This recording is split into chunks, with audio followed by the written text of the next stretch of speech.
Every country on Earth is in debt. The United States, 38 trillion; Japan, 9 trillion; the entire planet, 315 trillion. That's 3 times the size of the global economy. 3 times everything humanity produces in a year. But here's the paradox that should make your blood run cold.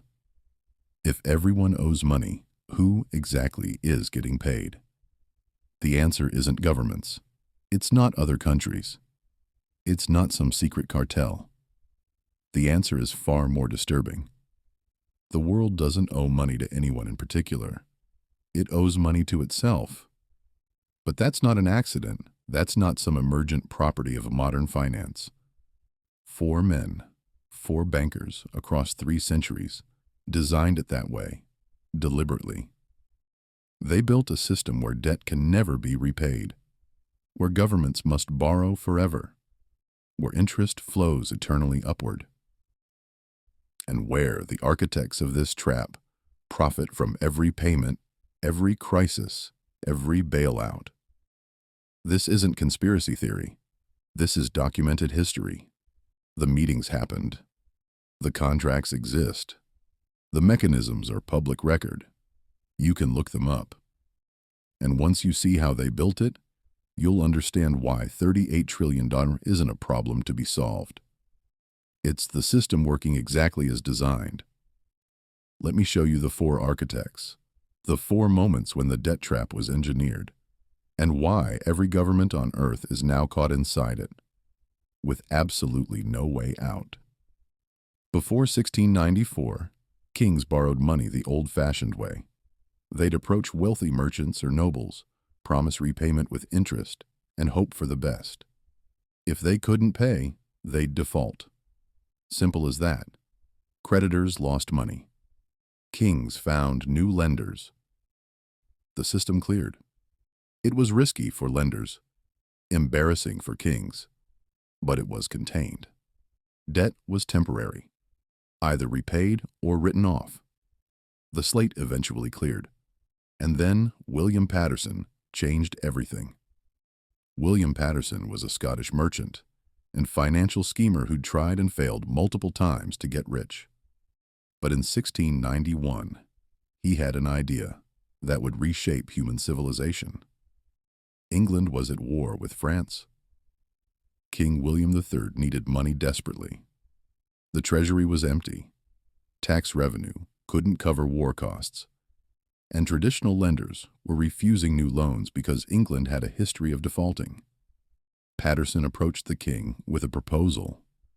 He would organize a group of wealthy merchants to lend the government $1.2 million, about $300 million in today's money, a massive sum. But here's the innovation. The moment that changed everything. The loan would never be repaid.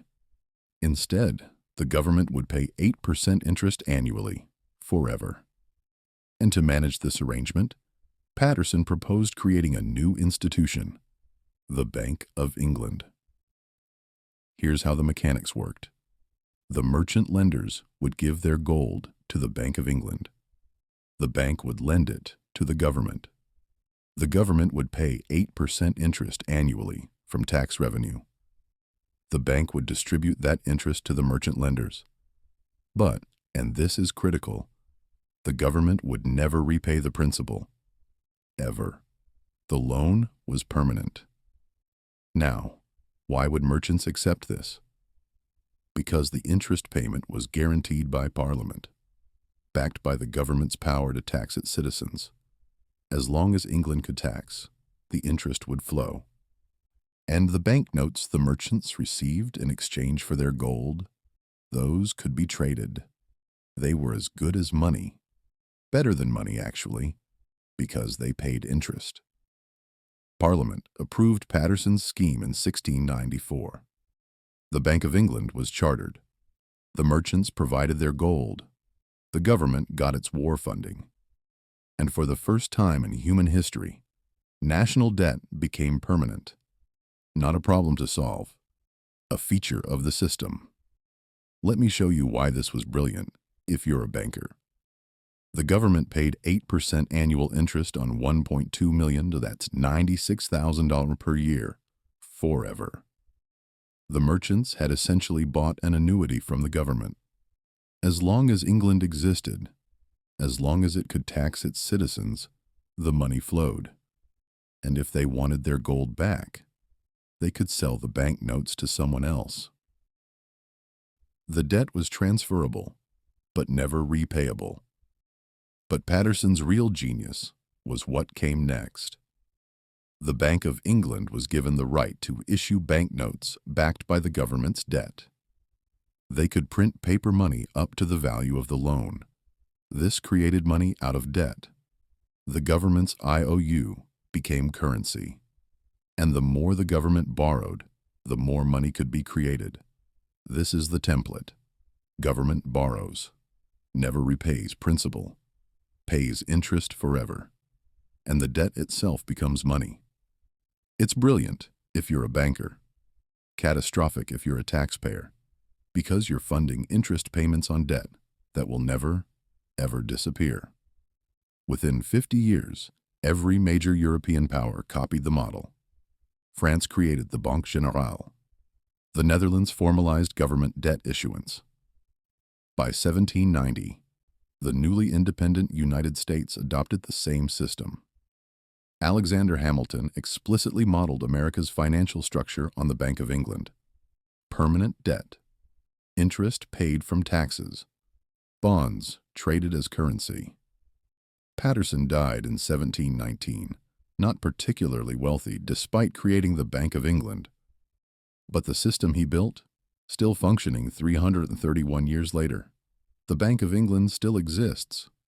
British government debt has never been paid off. It's been refinanced, rolled over, expanded, but never eliminated. The debt trap was set in 1694, and every government since has walked into it willingly. By the early 1800s, European governments had embraced debt. They borrowed for wars, for infrastructure, for basic operations. But there was no organized market. Each loan was negotiated individually. Interest rates varied wildly. And only the wealthiest merchants could participate. Nathan Rothschild changed that. He industrialized sovereign debt. The Rothschild family started as money changers in Frankfurt. But by 1800, the 5 Rothschild brothers had established banking houses in 5 major European cities: London, Paris, Frankfurt, Vienna, and Naples. This network was unprecedented. They could move money across borders faster than anyone else. And they used this advantage to dominate sovereign debt issuance. Nathan Rothschild in London was the strategic genius. During the Napoleonic Wars, Nathan arranged loans for Britain. But his innovation wasn't the lending. It was how he structured it. Instead of lending directly to the government, he bought government bonds at a discount and resold them to investors at a markup. He created a secondary market. Government needed money? Rothschild provided it immediately. Then he sold the bonds to pension funds, insurance companies, wealthy individuals. The government got its money fast. Rothschild collected the spread. Investors got a tradable asset. Everybody wins, right? But here's where it gets darker. Rothschild didn't just finance governments, he positioned himself so governments had no choice but to use him. In 1815, at the Battle of Waterloo, Nathan Rothschild famously learned of Napoleon's defeat before anyone else in London. His courier network was faster than official government channels, and he used this information to manipulate the bond market. First, he sold British bonds, signaling that Britain was losing. Prices collapsed. Other investors panicked and sold. Then, after prices crashed, Rothschild bought massive quantities at rock-bottom prices. When news of British victory arrived the next day, bond prices surged. Rothschild made millions overnight, not from insider trading as we'd call it today, but from controlling information and market timing. This established the Rothschild model. Control the information, control the issuance, control the market. By 1820, the Rothschilds dominated European sovereign debt.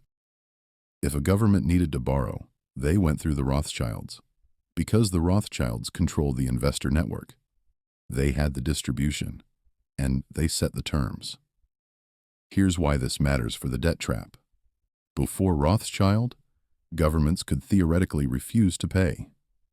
If a king defaulted, his creditors lost money, and the system reset. But Rothschild made sovereign debt tradable across borders. A British bond might be owned by a French investor who sold it to a German bank who used it as collateral for a loan to an Austrian aristocrat. The web of ownership became so complex that defaulting wasn't just refusing one creditor anymore. It was collapsing an entire international financial network. This is the Rothschild innovation. Make debt so interconnected that default becomes impossible. Not because governments are responsible, but because default would trigger systemic collapse. Governments became trapped. They had to keep paying, and they had to keep borrowing to pay the interest on old debts. The debt trap was no longer just permanent. It was inescapable. The Rothschild family wealth peaked in the mid-1800s. They were the richest family in the world, richer than any king. And that wealth came from one source: interest on sovereign debt. They didn't produce anything, didn't build anything. They lent money to governments and collected interest forever. The system Paterson created in 1694, Rothschild industrialized by 1815, and every government in Europe was caught. By 1900, America was becoming an economic powerhouse. But it still had a primitive financial system. Banks operated independently.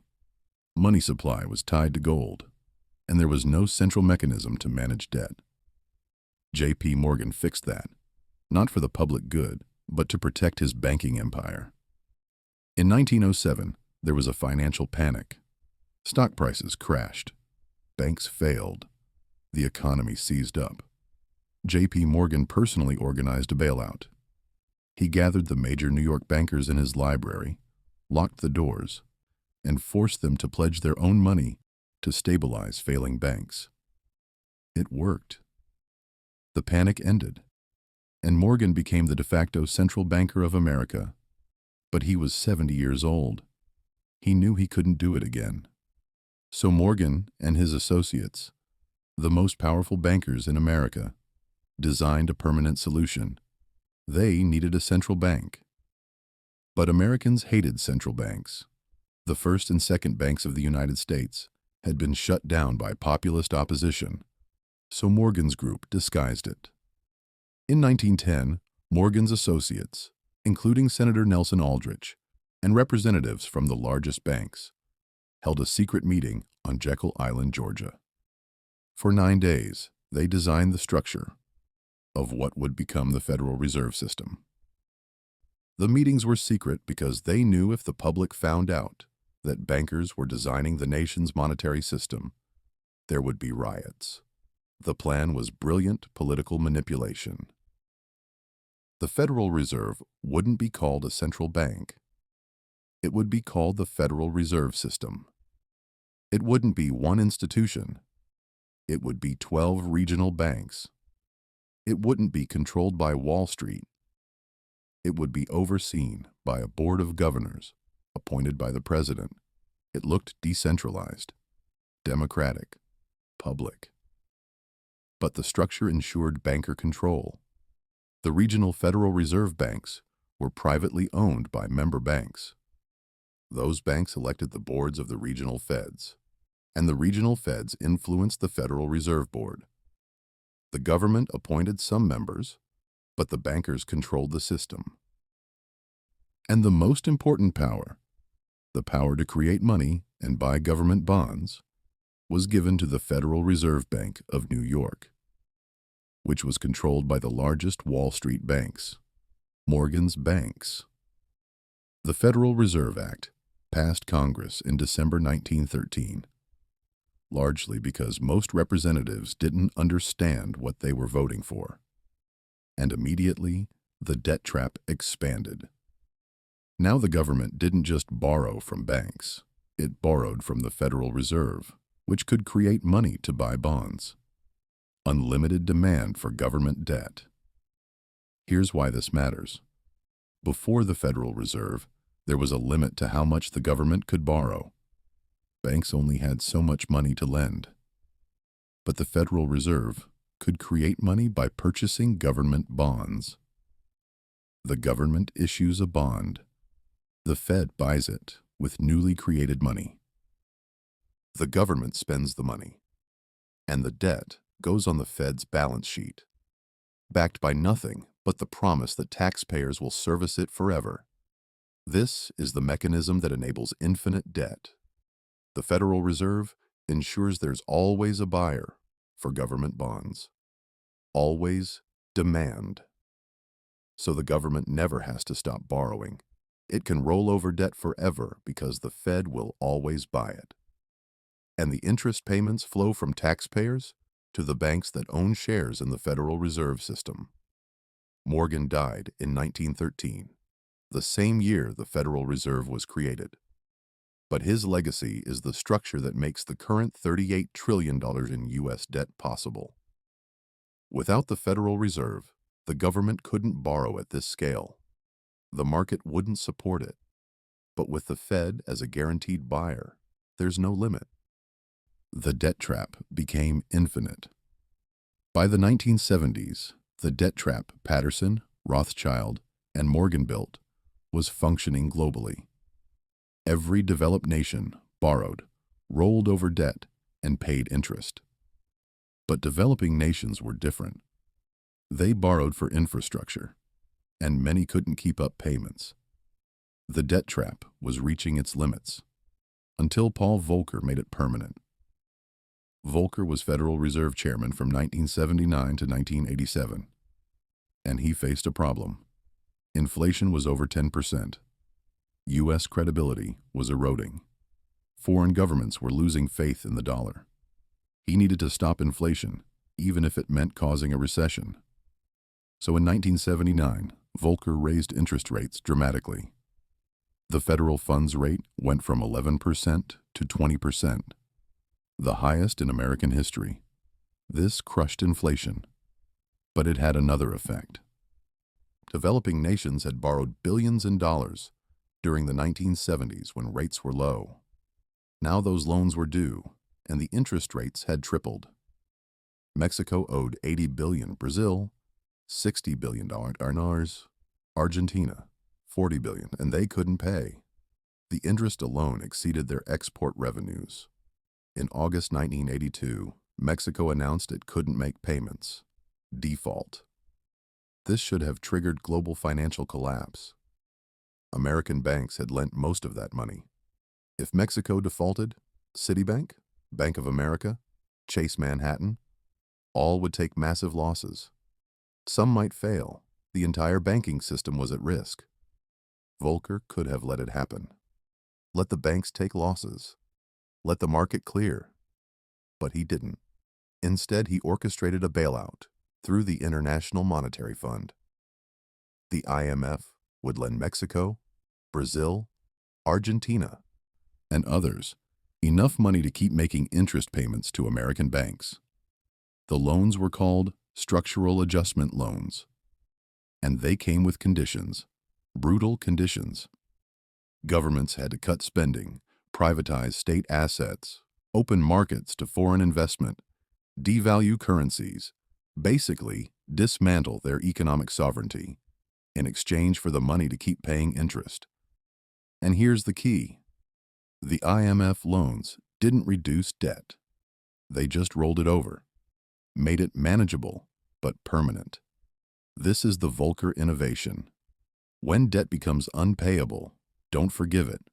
Restructure it. Lend enough to keep interest payments flowing, and extract political and economic concessions in exchange. The debt trap became a tool of control.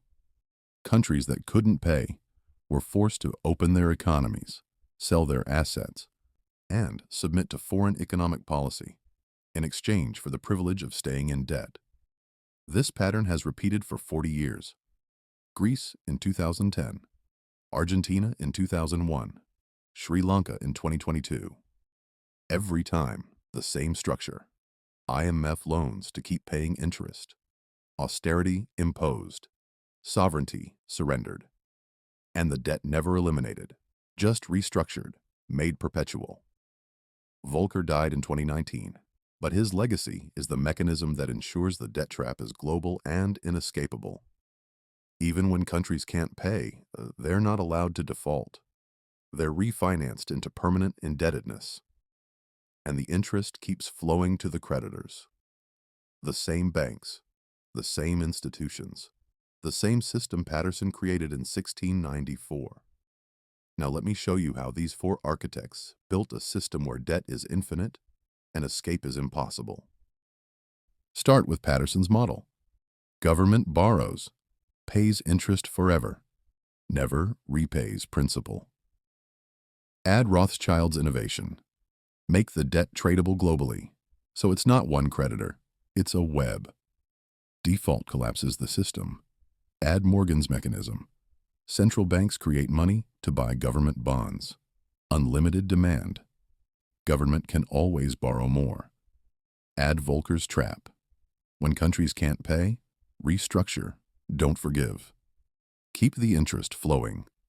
The result is what we have today. $315 trillion in global debt. Government debt. Corporate debt. Household debt. None of it will ever be repaid. All of it pays interest.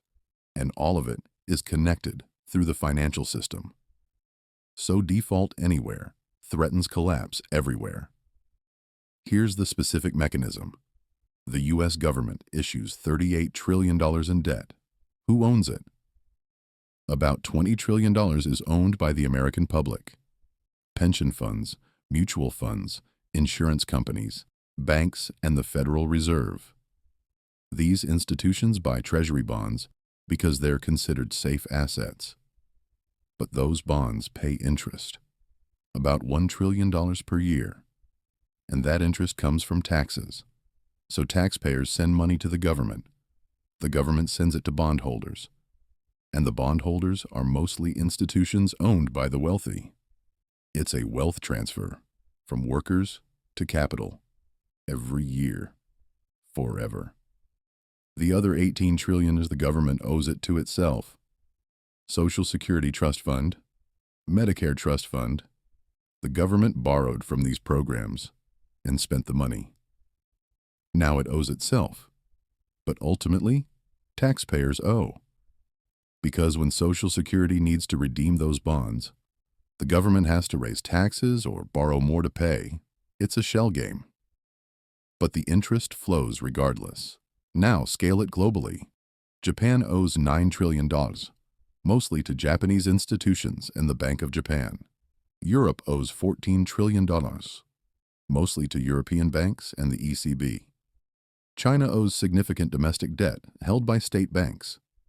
Every country is running the same system, and they're all interconnected.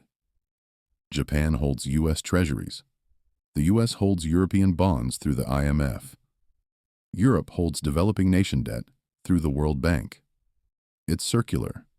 Everyone owes everyone, and the interest flows upward to the institutions that manage the debt. Here's why this can never end. If the U.S. paid off its $38 trillion, the money supply would collapse. Because dollars are created when the government borrows. If it paid off the debt, those dollars would disappear. Deflation, depression, economic collapse. So the government can never pay it off. It has to keep borrowing, keep rolling it over, and keep paying interest. The same is true globally. If every government paid off its debt, the global money supply would shrink by 2/3. There wouldn't be enough money to conduct trade. The system would seize. So debt can't be eliminated. It's structural. necessary by design. And here's who profits: the institutions that hold the debt. BlackRock, Vanguard, State Street, Fidelity. These asset managers control tens of trillions. They buy government bonds with other people's money, pension funds, retirement accounts, insurance premiums, and they collect the interest. About $1 trillion per year from U.S. debt alone, plus interest from Japan, Europe, everywhere. That trillion per year in interest payments flows from taxpayers to bondholders. It's the largest wealth transfer in history. Continuous, structural, and invisible to most people, because it's not called a tax. It's called debt service. But it's the same mechanism. Workers pay, institutions collect, and the debt never decreases. The four architects didn't conspire together. They lived in different centuries, but they each solved a problem in a way that benefited bankers, and each solution built on the previous one. Paterson made debt permanent in 1694. Rothschild made it global in 1815. Morgan made it infinite in 1913. Volcker made it inescapable in 1982. Together, they built a system where governments borrow forever and pay interest eternally. And the people who control the bonds, who manage the debt, who collect the interest, they're the ultimate beneficiaries. Not governments, not taxpayers, the financial institutions. And here's the final truth. $38 trillion isn't a crisis for them. It's a business model. Every dollar of debt is an asset on someone's balance sheet. It pays interest. It provides collateral for more borrowing. And as long as confidence holds, as long as people believe the government will pay interest, even if it never repays principal, the system functions. The debt trap is complete. An escape isn't possible, not without collapsing the entire financial system. 4 architects, 3 centuries, one system, and everyone on Earth is now caught inside it. If this changed how you see government debt, if you finally understand that $38 trillion isn't an accident or mistake, but a system working exactly as designed, then you're starting to see how power actually works. They're not going to teach you this in school. They're going to teach you that debt is a problem to solve.